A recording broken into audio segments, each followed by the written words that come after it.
सर्वमंगलमांगल्ये शिवे सर्वार्थसाधके शरण्ये त्र्यंबिके गौरी नारायणी नमोस्तुते। बोलो संतोषी माता की जय हो, माँ अम्बे जगदम्बे की जय हो।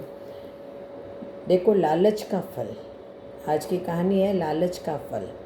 किसी गांव में गडरिया रहता था। वह लालची स्वभाव का था। हमेशा यही सोचा करता था कि किस प्रकार वह गांव में सबसे अमीर हो जाए। उसके पास कुछ बकरियां और उनके बच्चे थे जो उसकी जीविका के साधन थे। एक बार वह गांव से दूर जंगल के पास पहाड़ी पर अपनी बकरियों को चराने ले गया। अच्छी घास ढूंढने के चक्कर में आज वो एक नए रास्ते पर निकल पड़ा। अभी वह कुछ ही दूर आगे बढ़ा था कि तभी अचानक तेज बारिश होने लगी और तूफानी हवाएं चलने लगी।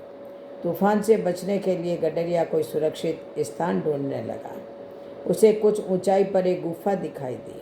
गडरिया बकरों को वहीं बांध उस जगह का जायजा लेने पहुंचा तो उसकी आंखें फटी की फटी रह गई।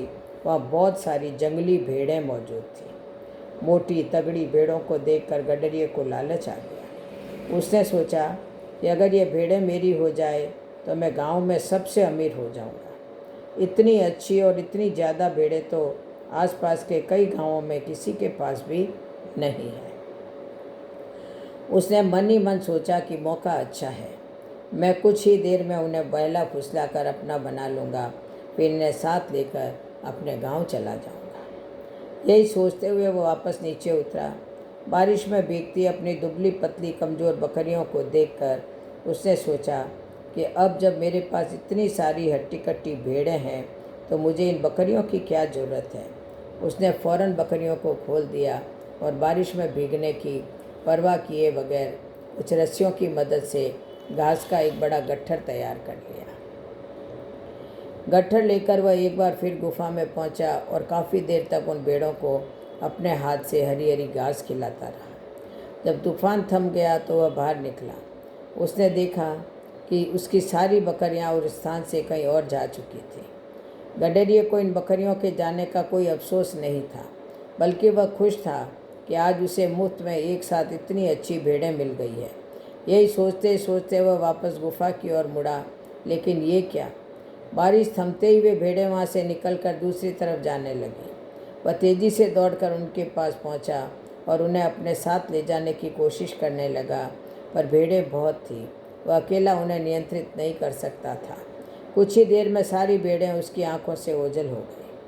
तुम्हारे लिए मैंने अपनी बकरियों को बारिश में बाहर छोड़ दिया, इतनी मेहनत से घास काट कर तुम्हें खिलाई और तुम सब मुझे छोड़कर चली गई। सचमुच कितनी स्वार्थी हो तुम, उसने भेड़ों से कहा। गडरिया बदहवास होकर वहीं बैठ गया। गुस्सा शांत होने पर उसे समझ आ गया कि दरअसल स्वार्थी वो भेड़ें नहीं बल्कि वो खुद है, जिसने भेड़ों की लालच में आकर अपनी बकरियां भी खो दी। देखो, इसे शिक्षा मिलती है कि जो व्यक्ति स्वार्थ और लोभ में फंसकर अपनों का साथ छोड़ता है उसका कोई अपना नहीं बनता, परंतु उसे पछताना ही पड़ता है। जय जय श्री राधे, जय जय।